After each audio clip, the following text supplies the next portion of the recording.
Did anybody call when I was in the shower? Telemarketer. I spoke French to him, and he hung up. You don't speak French. I speak phony French fluently. All right, who wants a nice hot crumpet? I'm not hungry. What's a crumpet? They're like English muffins, only more English. I saw them at the store. I haven't had one in years, and I brought Devonshire cream and a lovely crock of let's pretend it's butter for any killjoy who happens to be on a diet. Why are you in such a good mood? I don't know. Is it bothering you? Yes.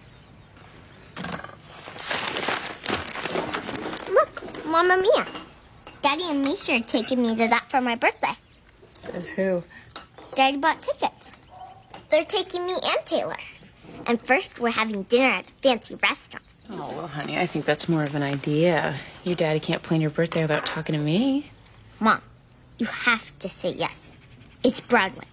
Right, which means it's more of an event birthday, like 13. You're just turning 9. That's not even a round number. That's just stupid. Okay, we're done here. Go brush your teeth. Now you're going to make a big deal over it, right? And have a fight with Daddy and ruin my birthday. Go brush your teeth while you still have some. You see what he's doing? He's doing this whole birthday extravaganza, and then if I say no, I'm the bad guy. Yes. Yes? What? Yes, that seems to be how it sorts out. Hello, the house. Don't come in here in a good mood. Ignore her, Kyle. You have permission to be in a good mood if you want to be. Have a crumpet while they're still warm. No, thanks. So I got your message to come over. What's up? I figured out how to revive Teen Harbor. If we follow my plan, by the end of the day tomorrow, we will have new funding and you will have your job back. By the end of the day tomorrow? If Ma says it's going to happen, Kyle. Unless, of course, there's a man involved to screw it up. You know what men are? First drafts. It's like God made Adam, and then he said, hell, I can do better than that. So he made women. Now, I've written 1 billion briefs and 500 million letters and tons of speeches, and I know what you do with first drafts. You shred them. Or at least you ball them up and you throw them away. But no, God had to be godly. So he not only let the first drafts live, but he let them run the whole stupid world, and we wonder why it's so messed up. Hey, Lauren, move your butt. We're going to be late. Tell her I'm in the car. Is there something I said? No, you heard her. It's all God's fault. Here, have a crumpet.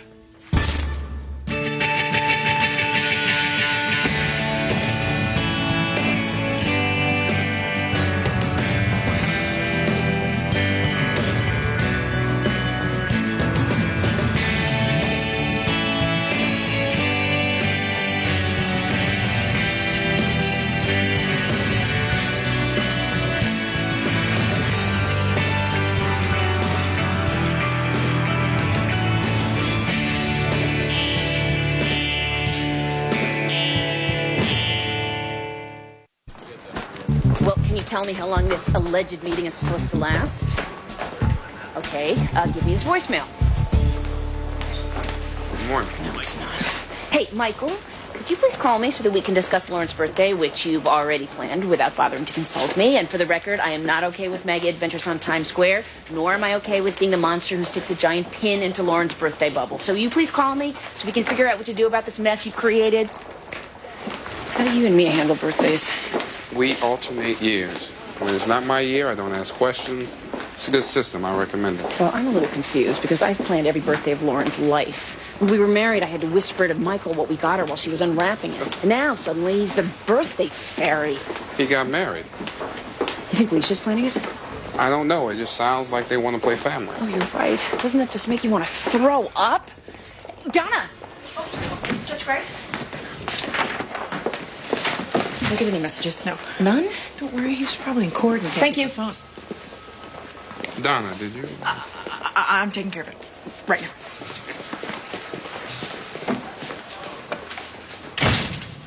Who hasn't called? You know who. We had dinner 4 nights ago. We had a really great time. Why hasn't he called? You had a nicer time than he did. Oh, you want to answer you alike? Okay. He fell madly in love with you and he's having trouble coping with the intensity of his feelings. Okay, tell me the answer you want and I'll give it to you. Okay. It's all set. You owe me so big. 7 o'clock reservations, table by the window. The Chateau Lange Barge, the 85 if they have it, will be decanted a half an hour before you get there. And over dessert, a strolling violin will stroll in. And violin? And you just need to pick a song. How are you big, Donna? So what's all this about? I'm taking Andrea to Christini's tonight. And what's the occasion? No occasion. I just wanted to take her out for a nice dinner, that's all. Yeah. I get it. You get what? I get it, Bruce. I'm not an idiot. You've decided that tonight's the night. No, I haven't. Oh, please. You've choreographed an entire seduction ritual. No, I planned a nice evening. I happen to believe that seduction, if you want to call it that, should take a lot longer than a couple of hours, or even a couple of weeks. Wait a minute, what are you saying? I'm saying what I said. Are you calling me a hussy? Nobody on the planet uses that word anymore. But that's what you're saying, isn't it? Judge Gray, as much as I would love to pursue this conversation, you have a very full docket.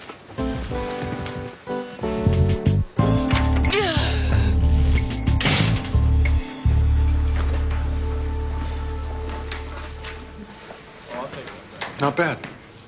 Not bad. I never thought I'd be able to do anything like this. I can't draw a stick. Maybe not, but you can paint a stick. It's fine. You're doing very well. You just have an unreasonably demanding teacher. I'll tell you what. Take this home and spend some time with it. What is it? Frida Kahlo, your new source of inspiration. She was a Mexican communist married to a crazy but brilliant womanizing muralist named Diego Rivera. She's beautiful. Oh, anyone can be beautiful. She was feisty. Look, here's my favorite. The Suicide of Dorothy Hale. Do you know who Dorothy Hale was? Oh, yes. Sort of. She was a New York socialite. But her husband died and she lost her wealth. She arranged a lunch with a publisher friend in hopes that he'd give her a job. Instead, he gave her $1,000 and told her to buy the prettiest dress she could find and use it to catch a rich husband. She bought the dress, put it on, and jumped from the top of her penthouse. Now, a friend hired Frida Kahlo to paint Dorothy's portrait, and instead, Frida Kahlo painted the actual suicide. It's a masterpiece, as you can see. Yes, it's very artistic. But I don't want to paint, dead people. Well, that's not the point. If you want to paint something more impressive than landscapes, you have to find your inner feisty woman. I know she's in there.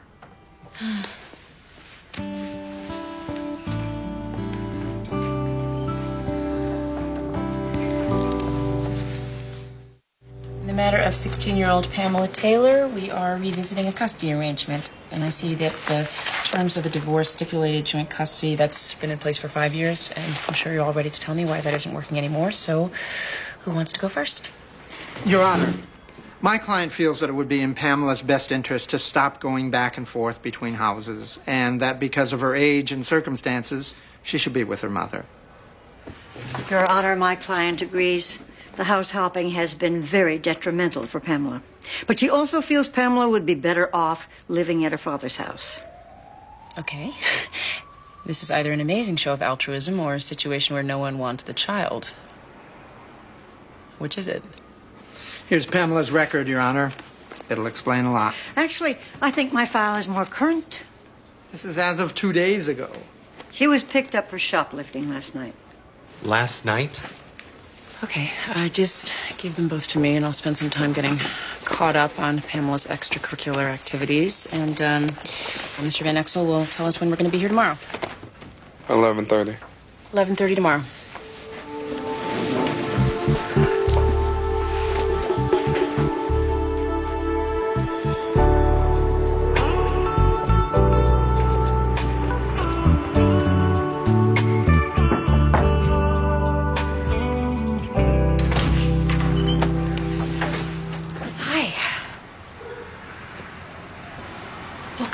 before you get frostbite. Okay.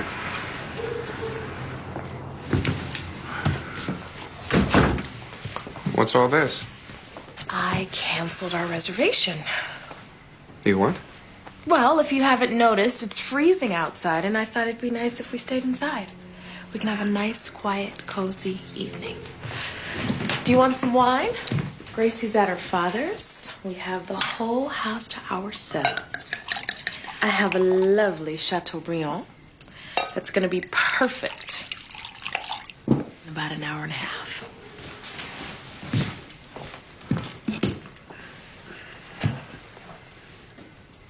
What's wrong? Nothing. There's something wrong. No, it's just that can we talk about this? About what? You've hijacked my evening. What? I went through a lot of trouble to plan everything, and suddenly I'm not even in the co-pilot seat. I'm really sorry. I just thought it would be nice to stay. It is.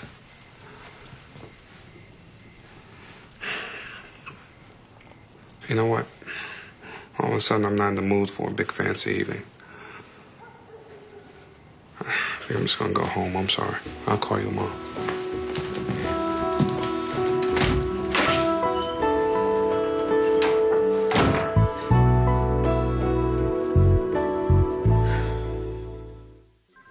So then he tells me I need to find my inner feisty woman, and it hits me. What? Well, he's single, he's attractive, he owns his own art gallery, and he likes feisty women. Your sister is single, she's attractive, and if she isn't feisty, then the rest of us should just give up. Isn't Amy seeing someone? Oh, you know Amy? It'll only last 2 weeks. So what? You want to line up the guy for the next 2 weeks? Amy gets bored easily. This guy is fascinating. This is what he wants you to paint? Well, not this in particular. He's trying to help me be less boring. As an artist. You're not boring, you're great. I love the one you did of the ocean. Yeah, but it's just the ocean. It's pretty, it matches the couch. Don't start painting women sitting on cacti with curled up rats. Honey, you don't understand art. Yes, I do. This is just some wacko regurgitating self-obsession on a canvas and throwing in a curled up rat so it'll seem deep. It's not a rat. It's something Mexican. Honey, I don't think you should try fixing Amy up with the weirdo art teacher. He's not a weirdo. He's a weirdo, and it's a rat.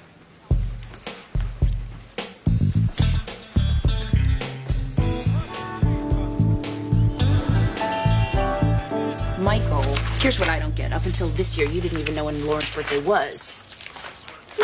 No, but we've always had low-key birthdays.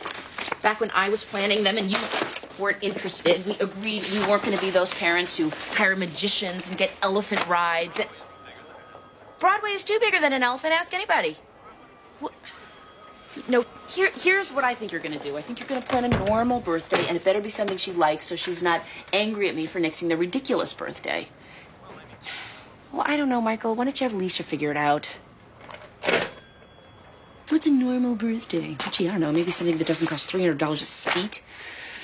So, well, you've got the custody hearing up first. It's a docket challenger if I ever saw one. So? So what? How was your big date? Fine.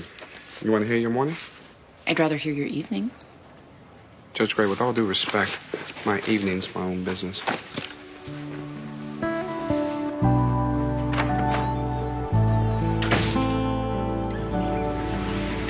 Key to starting anything is getting all of the elements in place. No use trying to get Teen Harbor up and running without someone to run it. Right. And this man is one of the best social workers that I have ever seen. Which is why they ran him out on a rail. You know, he had ideas, he was proactive. No room for that in government work. What's he doing now? Building houses for poor people. Wow. Like Jimmy Carter. Why would he go back to a desk job? Because I'm going to flirt with him. Oh, you never tried that? How do you think I passed organic chemistry? Hey, Mac. How are you? Maxine, I was in the neighborhood. you look great. You look better. This is my nephew, Kyle. Joe Mackenzie. How you doing? It all depends on why Maxine is here. I have an idea. No. Kyle and I are starting a drop-in center that would cater to homeless teens, runaways, the ones who fall out of the system. We need someone to be in charge. I'm busy. We are looking for someone with a strong background in social work, someone who understands the fine line between empowering young people and getting juvenile. You were always the best at that. I don't do that anymore, Maxine. And stop looking at me that way.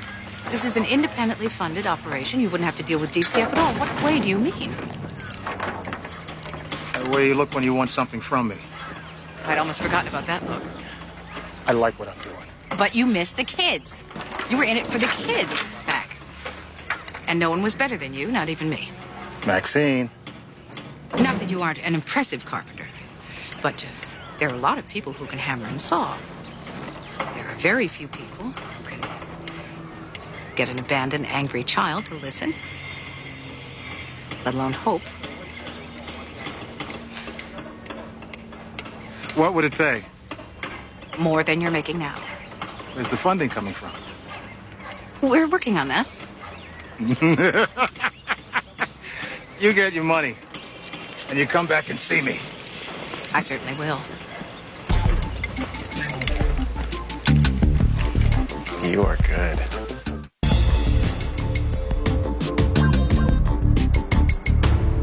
So, I read all about Pamela's adventures.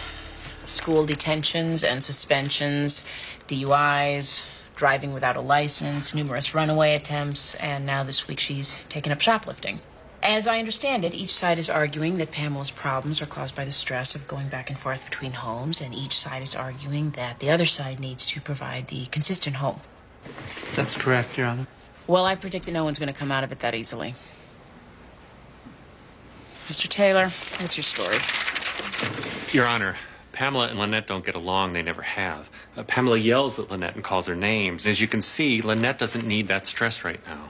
Well, Mrs. Taylor, do you have any medical condition that would make stress dangerous to you or the baby? No, Your Honor, no medical condition.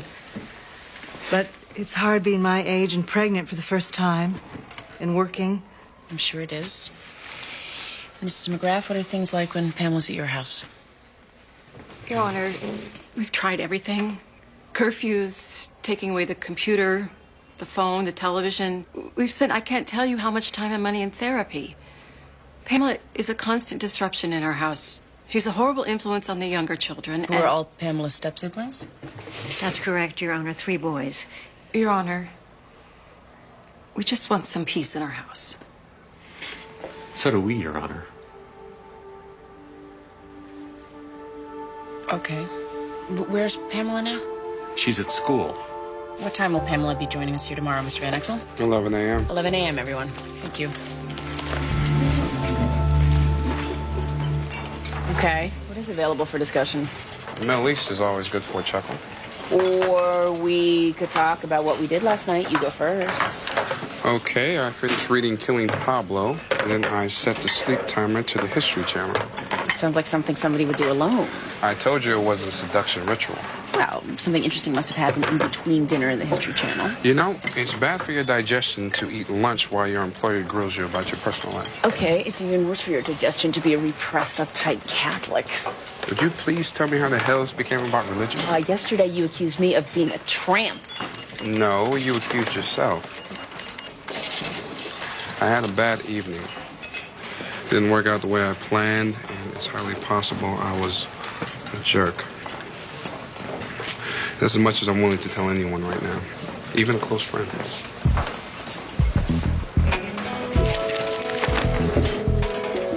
Okay, we're gonna varnish this one today, and I'll frame it for you.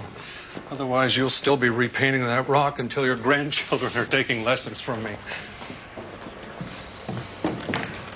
So how long have you had this place? This place, about 3 years. 5 other places before this one. Each place bigger than the last? Yes, I've been lucky. In the kind of way that people are lucky when they work their butts off for a lot of years. Is that why you don't have a family? The long hours? I mean... What? You're not very good at this. Good at what? When a happily married woman is asking questions geared to finding out how well I'm doing financially or whether or not I'm dating, it's because she has a friend or a sister or a cousin she wants to fix up with me. I'm just making conversation. I'm curious. I'm bad at this. Friend, cousin, or sister? Sister-in-law. She's a judge. Hmm. She's smart, she's funny, she's beautiful. I mean, the way you like it. Feisty. She just has horrible taste in men. So you thought she'd like me? Okay, I'm really bad at this. Jillian, it's good that you're bad at this. I'm not an accountant.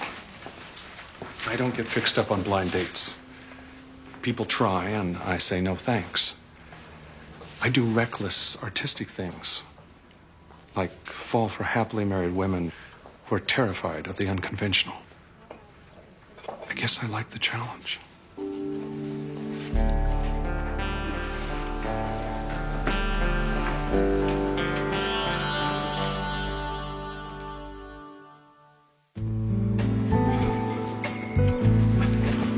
Why didn't you wake me up? Well, you said you wanted to sleep late. Late, yes, but not late. Well, be more specific next time. Or here's a radical thought. Set the alarm clock. Honey. What? Why are you so prickly this morning? I'm not prickly. I'm also, it appears, not as boring as I've been led to believe. You're not boring, honey. What are you talking about? My art teacher, Mr. Find Your Inner Feisty Woman, I think he made a pass at me. What do you mean you think? He did. He made a pass at me. This is the guy you wanted to fix up with Amy? I was trying to. But then he said he didn't want to meet her because he'd already fallen for me. He said that? Well, you don't have to sound so surprised. I'm not. I mean, someone should make a pass at you. I mean, it makes sense. Well, you're not going to that class anymore. Yes, Peter. I figured that out. Look, I'm late. Talk about this when I get home.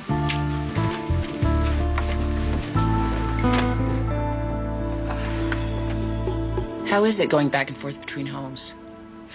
Daddy and Lynette are all into the baby, and Mom is busy trying to make sure that Frank's kids like her. And that's what's causing all your problems? I'm just saying. Well, I noticed from your records that your grades started slipping a year before your parents divorced. Yeah, that was probably when they were fighting all the time. Okay.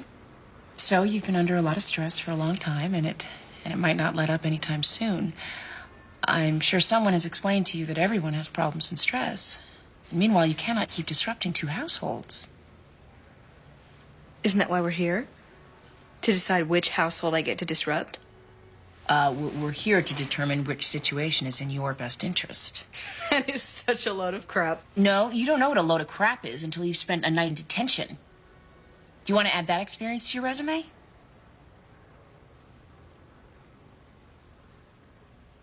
Look, neither of them wants me. Fine. But every time I run away, they haul me back and fight over who has to take me.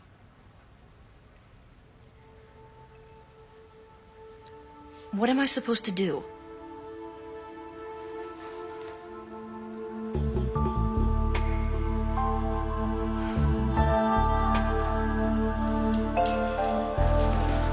So, has Barry Crumble called you yet? You're changing the subject. Yes, I am. No, he hasn't, but that's fine because I hate all men anyway. It's your turn. What's still wrong? Maybe it wasn't ever about the reservation. Maybe it was more about what she was wearing. You didn't approve of her outfit? No, I approved. But when she put that dress on, she was already envisioning it lying on the bedroom floor. Are we getting back to the part where you're not repressed and uptight? I'm not.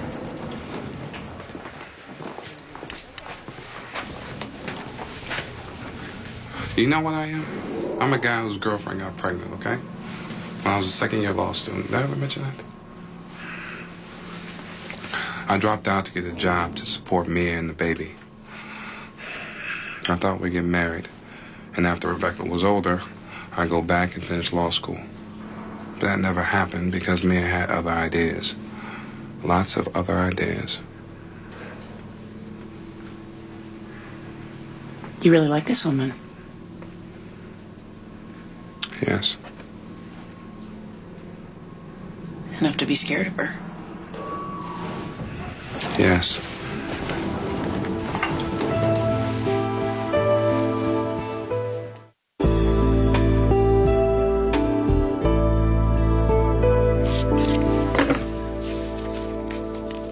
So no one called? Amy, you're acting as if you're in high school. I'm not.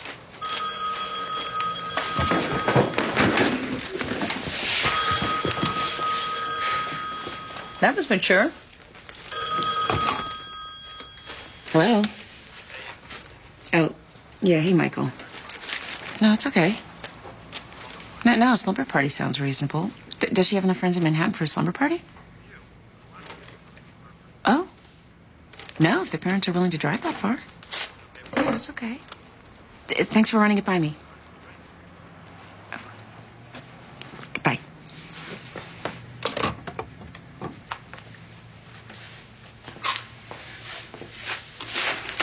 I guess Michael and Lisa are having a slumber party for Lauren. Oh, I'm sure she'll enjoy that. And thank God we can avoid it.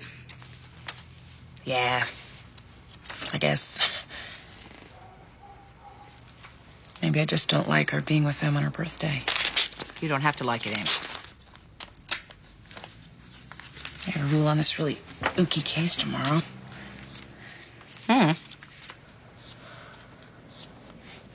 What? I know that you can't discuss the Uki case, so I'm acknowledging that I heard you. Can we discuss a hypothetical situation? As long as that's what it is. Well, let's just say there's a situation wherein neither parent wants custody of a minor, and the minor is such a giant pain that you can't really blame either parent. I suppose King Solomon would say that both parents deserve to have their lives ruined equally. Well, they've been trying to do that, but now they're arguing that maybe the kid's behavior might be improved if she had a more consistent environment. The hypothetical parents are arguing? Okay, forget it. Well, honey. No, you're right. You're right.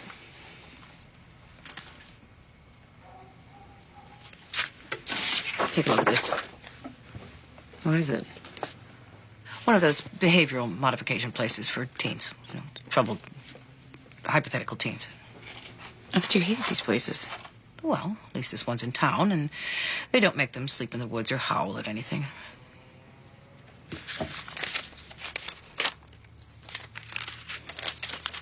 Don't you ever get mad at Jared? What?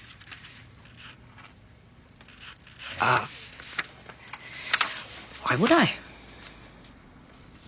He let you go. He didn't fight for you. Jared and I are adults. We made an adult decision together. Still, you kind of expect the fight, don't you? This is childish, Amy. I was just being rhetorical. It's the first cousin of hypothetical.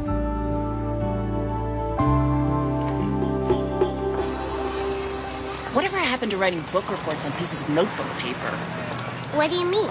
Well, your last report was a mobile, and the one before that was a 3D castle with a moat. When I was in school, doing a book report didn't require a trip to the art supply store. Wasn't that boring? No, because the book report actually had to do with the book. Hey, So Taylor, wait up. Hey, Lauren. Bye, Mom. Amy! Hi. I just want to say thank you. Taylor is excited out of her mind about Lauren's birthday party. Well, actually, Michael is throwing the party this year. Oh, no, I know. I just assumed you were, helping with the expense. Nope, it's his turn for that, too. Wow. He must be doing really well. He's doing well enough to throw a slumber party. I'm really glad Taylor can go. I wasn't sure how folks would feel about driving to Manhattan for a birthday party. Are you kidding? I just wish I could go to the party. In fact, I'm thinking about volunteering to help chaperone. Seriously? Oh, I want to see the looks on those kids' faces. I mean, didn't you have that fantasy as a kid, spending the night in a toy store? Toy store? Oh, I hope I'm not. The slumber parties at FAO Schwartz. I thought you knew. I'm late for an appointment. It's really nice seeing you.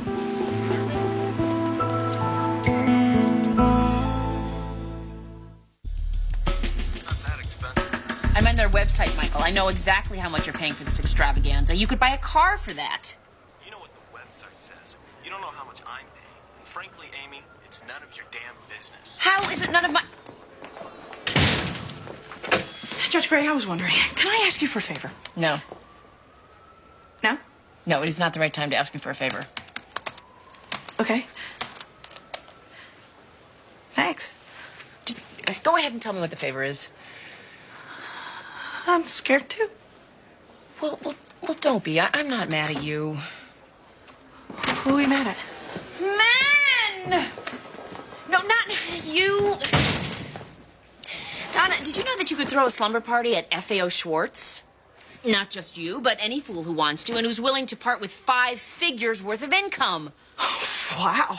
It's not wow. It's disgusting. Oh. If you were my ex-husband, would you spend that much money just to get back at me? Well, if I were your ex-husband, apparently I might. Judge Gray, we've got that sentencing hearing in 10 minutes. Boy, I wouldn't want to be sentenced by me in 10 minutes, would you? No. Yes. Oh, hey, boy.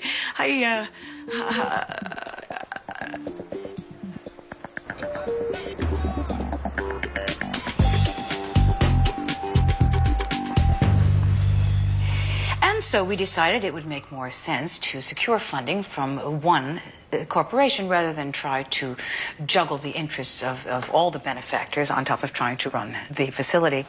Since your company is well known for its local charitable contributions, we thought of you as our logical first choice.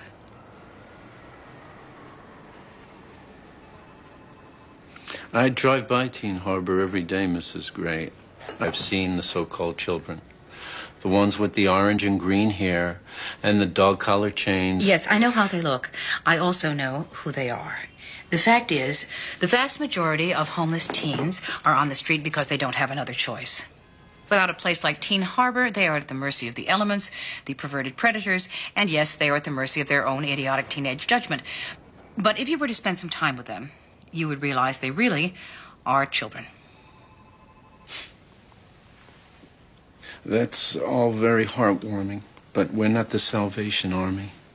Before I write a check, you have to tell me what's in it for me, what's in it for my business. Publicity. You said it yourself, you drive by Teen Harbor every day. So do thousands of other people. We could put a big sign out front with your logo on it and rename it Hudson Brothers Teen Harbor. You could persuade people to associate your company with the betterment of mankind. I mean, let's face it, not everyone has warm, fuzzy memories of filing an insurance claim.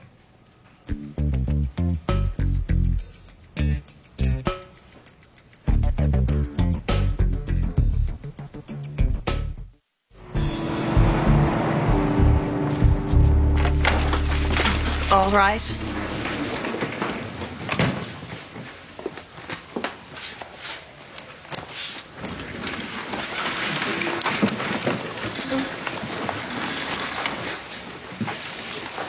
Well, I have before me one of the saddest predicaments that a person in my position can confront. An unwanted child. I usually don't put it in such stark terms in front of said child, but in this case, the minor in question is at an important threshold. It's the place right before maturity, right before reality. The place where she needs to confront the truth about herself and her situation. Pamela, I am talking to you. I am sorry for what you're going through. I am sorry that your parents are trying to get you out of their respective houses. But after talking with you, I understand it. A baby deserves unconditional love. A child deserves unconditional love. But you are getting to the place where no one has to appreciate you just because you exist. You are obligated to behave in a way that makes people care about you. And the easiest way to do that is to start caring about them.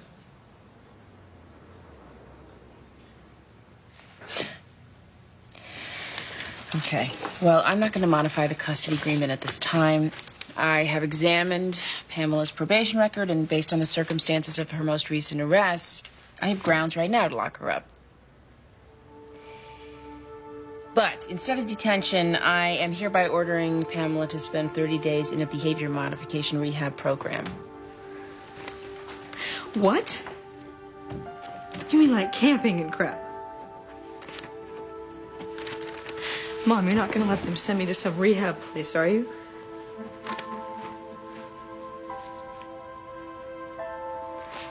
Daddy, please. Daddy. Pamela, if I were you, I'd work very hard at this.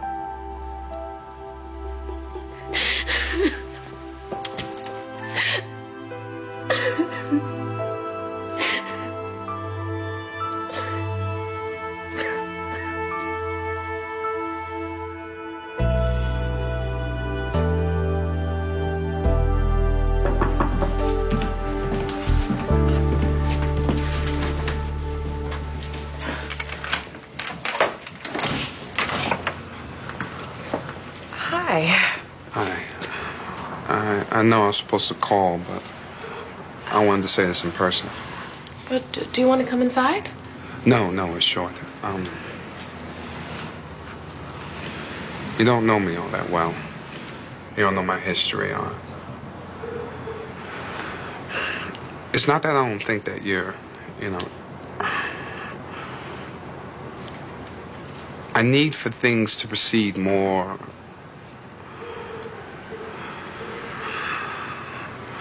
Look, Rebecca's mother called all the shots, and I followed her lead for a decade.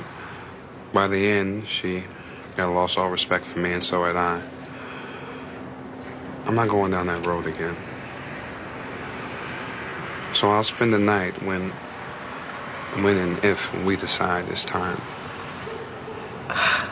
Okay. Okay. So that's what I wanted to say. All right. I'll call you. Good night. Good night.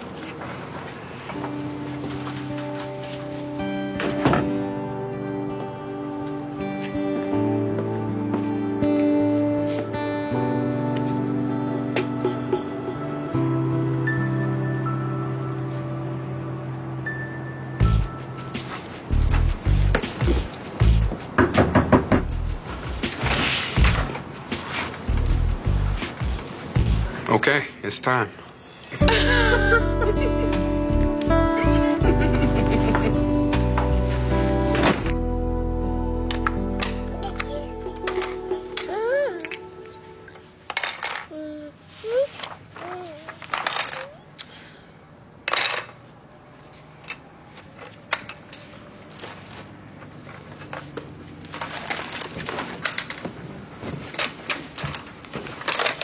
Okay.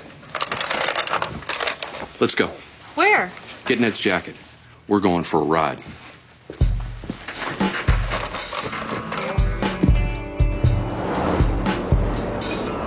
Peter, what are you going to do? Please don't make a scene in front of Ned.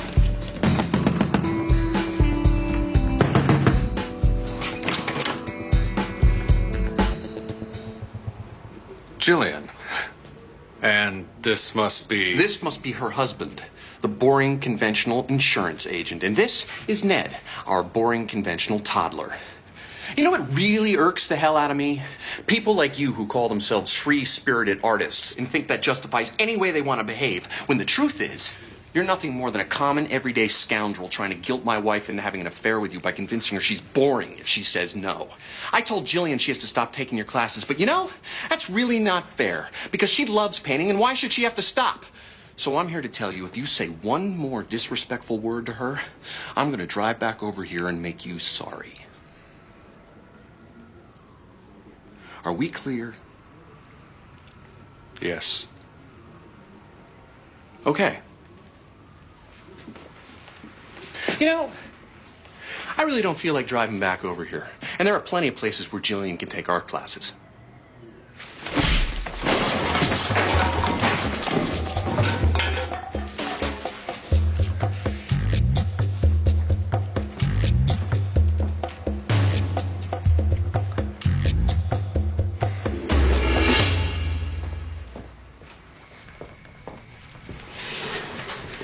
Well, another day down the drain. How did your hypothetical case work out? I used your hypothetical advice. Girl was a pain. I felt bad for her. Nobody wanted her. Nobody was willing to fight. That happens.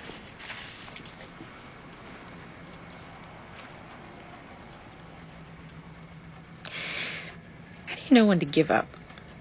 What are we hypothetically giving up on? Men. In answer to your earlier question, of course I'm mad at Jared. My fantasy was that he would give up his whole financial empire to have me. But it was a fantasy, Amy. Something I entertained.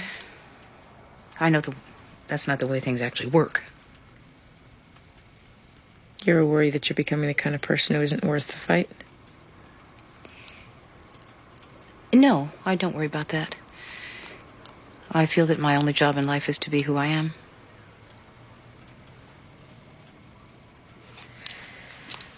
Why can't you just let me hate men? Why can't you hate them with me? Because it's kind of pleasant. Hating them?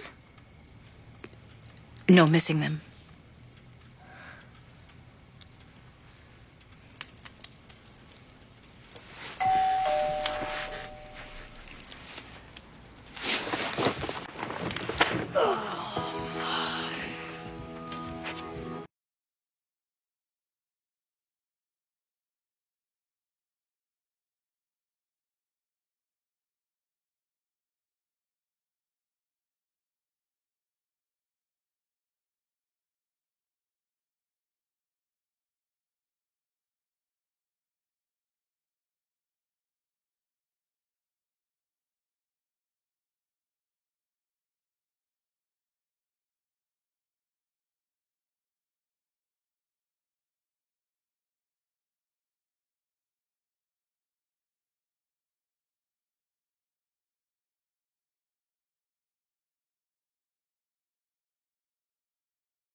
Coming up next on TNT's Prime Time in the Daytime. Can Amy get to the bottom of a teenager's beating? Find out on Judging Amy.